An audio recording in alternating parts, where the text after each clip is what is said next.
My dear students, जैसा कि आपने डेफिनेट इंटीग्रेशन के पार्ट 2 में geometrical interpretation of definite integration, इसके बाद उसका जो एरिया, जो कॉमन एरिया होता है, उस एरिया को आपने देखा। अब स्टूडेंट हम इस डेफिनेट इंटीग्रेशन के थर्ड पार्ट में पढ़ेंगे evaluation of definite integration integrals by substitutions. मतलब इंटीग्रेशन, डेफिनेट इंटीग्रेशन को निकालने में भी हमें सब्स्टिट्यूशन की जरूरत होती है। अगर सपोज करते हैं कि कोई फंक्शन है जिसका आप x के रिस्पेक्ट में, कोई फंक्शन f(x) लिया जिसका x के रिस्पेक्ट में आप इंटीग्रेशन निकालने जा रहे हैं और उसका लोअर लिमिट a है और अपर लिमिट b है, तो इस स्थिति में अगर आप f(x) का डायरेक्ट इंटीग्रेशन नहीं निकाल सकते तो वहां पर हमें बहुत सारे रूल्स का अप्लाई करना होता है। अगर सपोज कि आपने x के किसी भी फॉर्म्स को सब्स्टिट्यूट कर दिया, मतलब उसमें सब्स्टिट्यूशन मेथड को आपने लगा दिया, तो उस स्थिति में वो जो x का वैल्यू है, upper limit, lower limit a और b का जो वैल्यू है वो तो x का वैल्यू है, तो उस स्थिति में जब आप सब्स्टिट्यूट करेंगे, एक अदर फंक्शंस को सपोज करेंगे,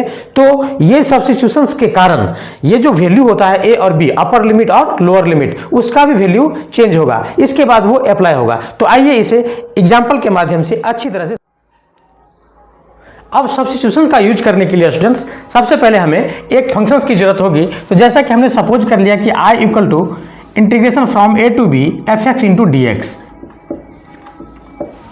अब यहां पर एक बहुत इंपॉर्टेंट चीज है कि अगर आपका ये f(x) का इंटीग्रेशन डायरेक्ट निकल जाता है तो इसमें सब्स्टिट्यूशन की कोई जरूरत ही नहीं है, ठीक है। बट अगर ये x का इंटीग्रेशन डायरेक्ट नहीं निकलता है, दैट मीन्स f(x) जो फंक्शंस है इसका वैल्यू डायरेक्ट उसका इंटीग्रेशन नहीं निकाल पाते हैं और हमें सब्स्टिट्यूशंस की जरूरत होती है, तो उस स्थिति में सब्स्टिट्यूशंस में अगर x का यहां पर कोई भी फॉर्म हम सपोज करते हैं तो x के बेस पर, x के वैल्यू के आधार पर वो जो नया वेरिएबल हम सपोज करते हैं उसका वैल्यू यहां से चेंज होता है, that means limiting value change होता है। क्योंकि ये x का ही वैल्यू है, x इक्वल टू a है और x इक्वल टू b है।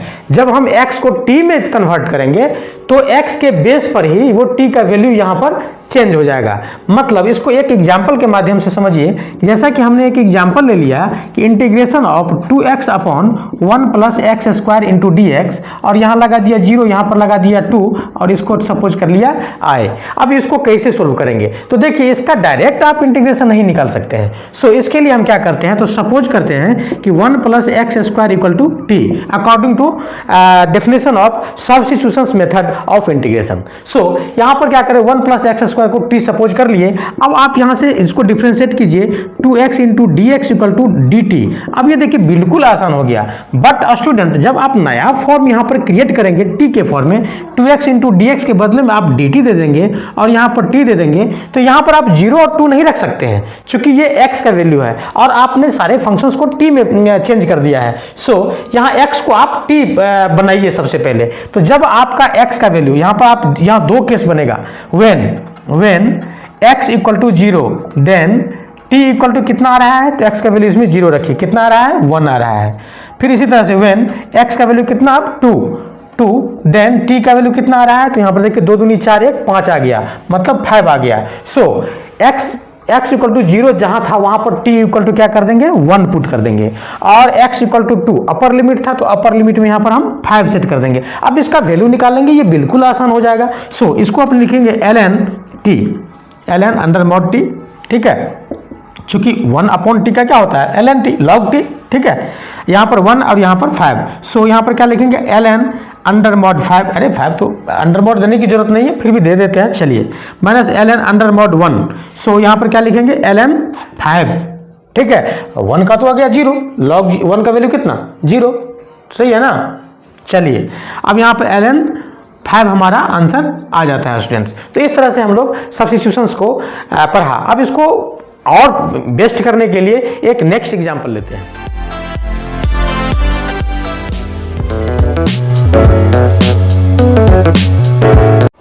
तो जैसा कि एग्जांपल 2 है student, so that integration 0 from pi by 2 dx upon a square cos square x plus b square sin square x into sorry dx तो है ही equal to pi upon 2ab, इसको proved करना है। ये देखिए कितना सिंपल है क्वेश्चंस।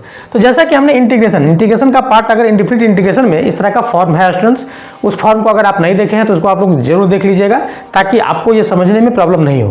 तो इस तरह के जो फॉर्म्स होते हैं उसको सोल्व करने के लिए हम लोग क्या करते हैं, ऊपर नीचे क्या करते हैं, सेक स्क्वायर से मल्टीप्लाई करते हैं या कॉस स्क्वायर से डिवाइड करते हैं। दैट मीन्स यहाँ पर लिखेंगे 0 2 पाई/2, यहाँ पर हो जाएगा sec square x into d x upon ये कितना हो जाएगा a square plus b square tan square x.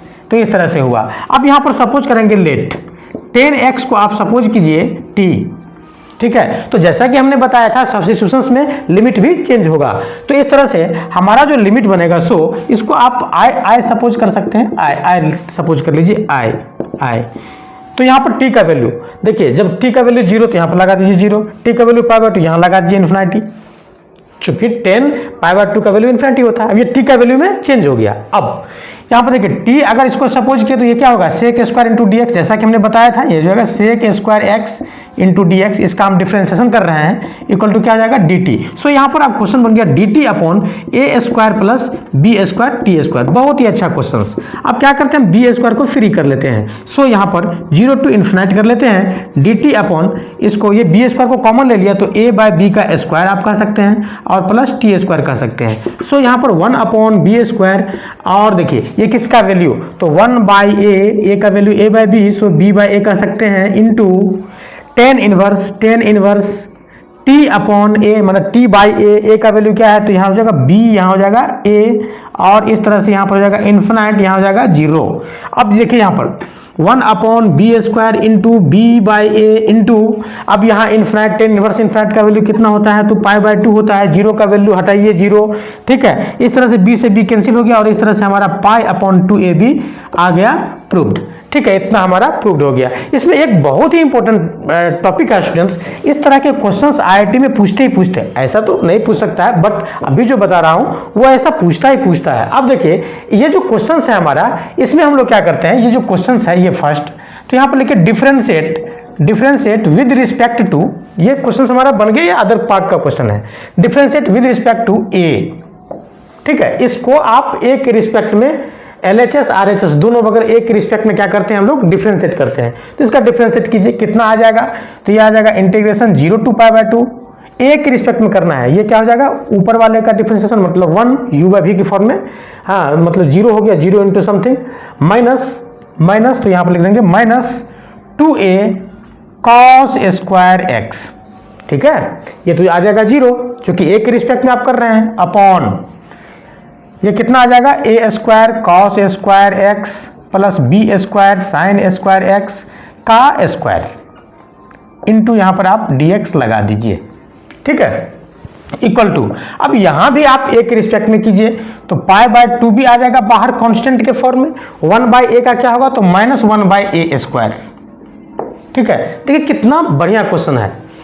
अब यहां पर हम क्या करते हैं स्टूडेंट्स, यहां देखिए यहां भी माइनस और यहां भी माइनस, तो ये हो गया कैंसिल, ये 2a को हम उधर भेज देते हैं, ठीक है। तो ये हो जाएगा आपका 0 टू पाई/2, यहाँ से हम सिर्फ कॉस स्क्वायर एक्स को लेते हैं upon a square cos square x plus b square sine square x, यहाँ कर लेते हैं स्क्वायर इंटू डी एक्स। हाँ किसको भेजे थे पता है, 1/2ba स्क्वायर इंटू और 2a को भेजे थे, सो यहाँ पर लिख देंगे 1/2a और इस तरह से पाई अपॉन ये कितना आ जाएगा, तो 4a³ b आ गया। और ये इस तरह से एक रिजल्ट हमारा, नेक्स्ट रिजल्ट इसको सेकंड इक्वेशन सेकंड, ये भी एक रिजल्ट, अगर ऐसा क्वेश्चन आपको दे सकता है क्या इसको इतना आप प्रूव करें, तो आप इसको सिंपली नहीं निकाल सकते, यहाँ पर डिफरेंशिएट निकालना ही होगा, तो इसको भी ध्यान में हम लोगों को रखना है। सिमिलरली डिफरेंशिएट कर लीजिए आप विद रिस्पेक्ट टू बी के रिस्पेक्ट में कर लीजिए, तो कितना आ जाएगा, 0 टू पाई/2 आ जाएगा, बी के रिस्पेक्ट में फिर इसी तरह के ये आ गया 0, ये पूरा तो पार्ट 0 माइनस, तो माइनस यहाँ पर ले लेंगे, माइनस कितना आ जाएगा 2b sine square x upon same मतलब a square cos square x plus b square sine square x का स्क्वायर इंटू यहाँ पर dx लगा दीजिए। फिर b के रिस्पेक्ट में यहाँ तो पाई अपॉन 2a कांस्टेंट के फॉर्म में बाहर आएगा, 1 अपॉन b का क्या होगा, तो -1 अपॉन b स्क्वायर हो जाएगा। सो यहाँ पर माइनस माइनस कैंसिल हो गया। अब ये 2b जो आपको दिखाई दे रहा है उसको हम उधर भेज देंगे और एक अच्छा रिजल्ट हमारा आ जाएगा 0 टू पाई/2 और यहाँ पर आ जाएगा sine square x into d x upon a square cos square x plus b square sine square square x का होल स्क्वायर, और ये इधर वैल्यू क्या आ जाएगा तो पाई अपॉन ये 2b नीचे जाएगा तो क्या होगा तो 4 और ए बी क्यूब, और इस तरह से देखिए यहाँ भी एक रिजल्ट हमको अजूबा रिजल्ट आ रहा है। अब एक नया रिजल्ट और आएगा स्टूडेंट्स, जब आप सेकंड और थर्ड को ऐड करते हैं। देखिए सेकंड और थर्ड को आप ऐड कर दीजिए, देखिए बहुत अच्छा रिजल्ट आएगा। सो यहाँ पर 0 to π/2, 0 to π/2, देखिए cos square plus sine square तो 1 आ गया। सो 1 के बदले में यहाँ पर लिख देंगे dx, चूंकि dx से इंटू भी है।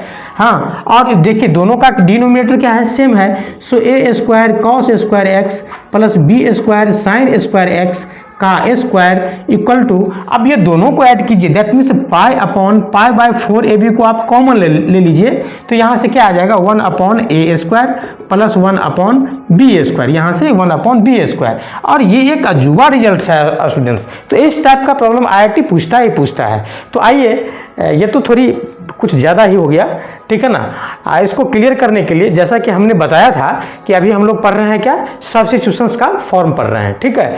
तो ये अच्छा है, बहुत अच्छा है, इसको आप लोग जरूर देख लीजिएगा। एक एग्जाम्पल और देखते हैं। आइए इसको क्लियर करने के लिए एक एग्जाम्पल और देखते हैं।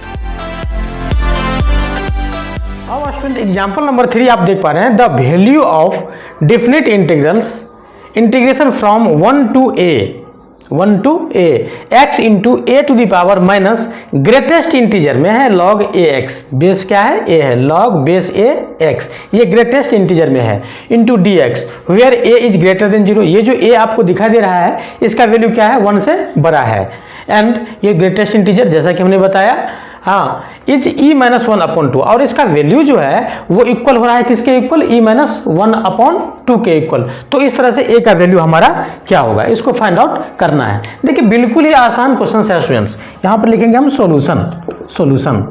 सबसे पहली बात कि ये जो x का जो वैल्यू है वो किसके बीच में लाइज कर रही है, ठीक है। तो यहाँ पर देखिए x का वैल्यू लाइज कर रही है 1 और a के बीच में। सो यहाँ पर हम कहेंगे x belongs to 1 to a, चूंकि a क्या है 1 से बड़ा है, आप यहाँ पर आप देख पा रहे हैं 1 से बड़ा है। सो हमने क्या किया, a को इस साइड में लिखा।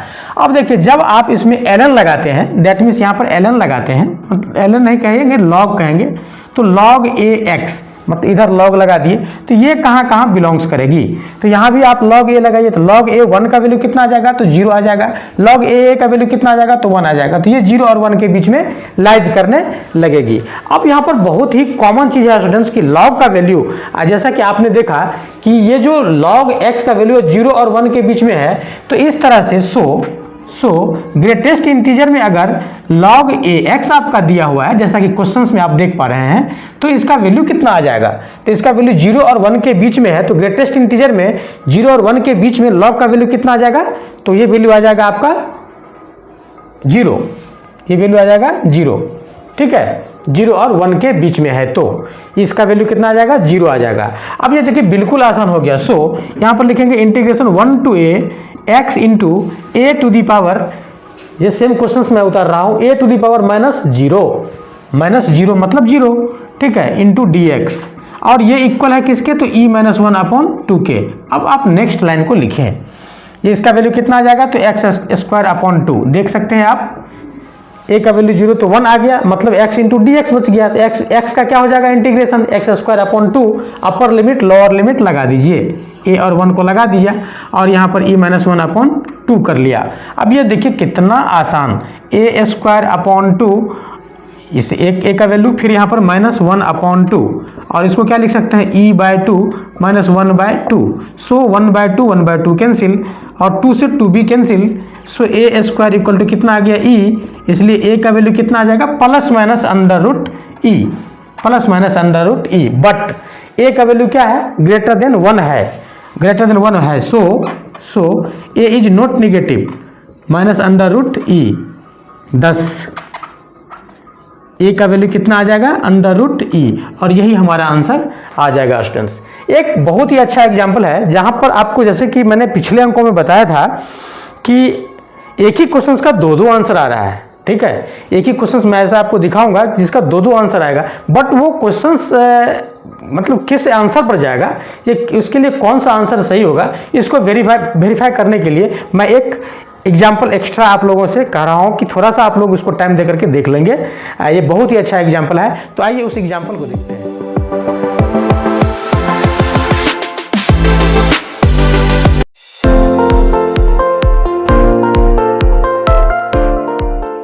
एग्जाम्पल देखने में बहुत सिंपल है students. Integration from -2 to 2 dx upon 4 + x² into dx, बहुत ही सिंपल है। आप लोग कहेंगे कि ऐसा इसमें क्या है, तो इसको सपोज कर लेते हैं हम कि ये i के इक्वल है। सो यहाँ पर i इक्वल टू आप लिख पाएंगे -2 to 2 और dx अपॉन 2 का स्क्वायर कर दीजिए और यहाँ पर x² कर दीजिए इंटू dx, और इसका सिंपल सा फार्मूला 1/a के बदले में 2 रख दीजिए और tan इनवर्स x अपॉन 2 और यहाँ पर रख दीजिए 2, यहाँ पर -2।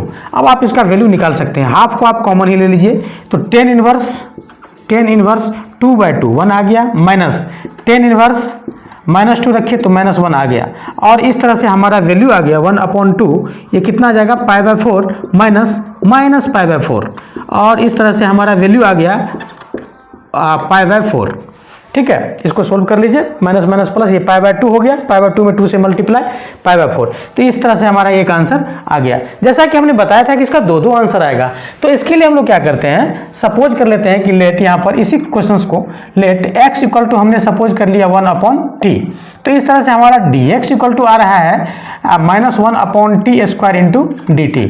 अब देखिए यहाँ पर ये t का भी वैल्यू चेंज होगा, यह x का वैल्यू है, चूंकि ये सब्स्टिट्यूशंस यहाँ पर लगाएंगे तो यहाँ पर i इक्वल टू हम फिर से लिखेंगे, हाँ, जब x का वैल्यू -2 तो t का वैल्यू कितना आ जाएगा, तो -1/2। जब x का वैल्यू 2 तो t का वैल्यू कितना आ जाएगा, तो 1/2। सही है, अब t के फॉर्म में ये चेंज हो रहा है। अब dx के बदले हम क्या लिखेंगे, तो -1/t² इंटू dt अपॉन ये 4 के बदले में 4 और x के बदले में 1/t²। देखिए कितना बढ़िया क्वेश्चन है।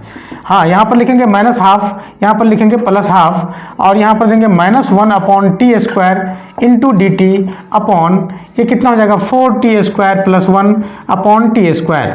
तो इस तरह से t² कैंसिल हो गया स्टूडेंट्स। हाँ, माइनस प्लस की बात है तो माइनस को यहाँ हम कॉमन ही ले लेंगे, और इस तरह से -½ और यहाँ +½ यहाँ पर लिख देंगे dt अपॉन 4 को यहाँ पर कॉमन भी आप ले सकते हैं, 4 को कॉमन तो t² + 1/4 आप कह सकते हैं। ठीक है, अब यहाँ पर लिखेंगे माइनस ये 1/4, यहाँ -½ से हाफ कर लेंगे, -½ से हाफ। अब इसको थोड़ा सा सिंप्लीफाई कर लीजिए, t² प्लस यहाँ 1/4 को 1/2 का स्क्वायर कर लीजिए।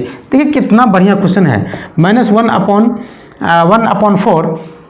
अब इसका आप इंटीग्रेशन निकालिए, देखिए x² + a², जैसा कि हमने यहाँ पर भी एग्जांपल लिया x² + a², तो 1/a मतलब 1/1/2, सो 2 tan inverse x/a that means t/2, तो क्या हो जाएगा 2t।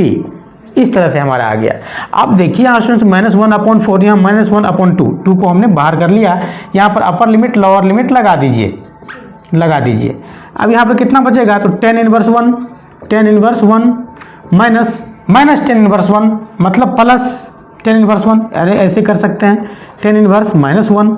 देखिए सेम क्वेश्चन आपका आ रहा है, -1/2 इंटू इसका कितना π/4 माइनस प्लस π/4 माइनस π/4, और इस तरह से इसका वैल्यू आप निकाल लीजिएगा तो आ जाएगा -π/4। अब देखिए एक वैल्यू कह रहा है कि हम π/4 है, दूसरा कह रहा है कि -π/4 है, तो सर इसमें सही क्या है। तो जैसा कि हमने पार्ट 3 में आपको बताया था कि नेगेटिव पॉजिटिव फंक्शंस को आपको ध्यान में रखना है। यहाँ पर आप देख पा रहे हैं कि ये जो फंक्शंस, चूंकि इसी का ये फॉर्म है, ये जो फंक्शंस है वो x के किसी भी वैल्यू पर क्या है, हमेशा पॉजिटिव है। इसका आंसर हमेशा पॉजिटिव होगा। मैंने थर्ड पार्ट में ये डिफरेंट इंटीग्रेशन का थर्ड पार्ट अगर नहीं देखे हैं तो आप लोग देख लीजिएगा, इसमें मैंने उसको डायरेक्शन से बताया है, ज्योमेट्रिकल रिप्रेजेंटेशन से भी बताया है, उसमें भी आप लोग देख लीजिएगा। तो 4 + x², ये x के किसी भी वैल्यू पर इसका वैल्यू क्या हो रहा है, पॉजिटिव हो रहा है। इसका आंसर जो भी होगा वो क्या होगा, पॉजिटिव होगा। यहाँ पर आंसर क्या आ रहा है, निगेटिव आ रहा है। ये आंसर हमारा गलत है, ये आंसर हमारा गलत है, हमारा आंसर ये सही है और यही मेथड हमारा सही है। ठीक है, आई होप स्टूडेंट्स कि ये वीडियो आपको समझ में आया होगा। अगर समझ में आया होगा तो अपने दोस्तों के साथ जरूर शेयर कीजिएगा। Thank you.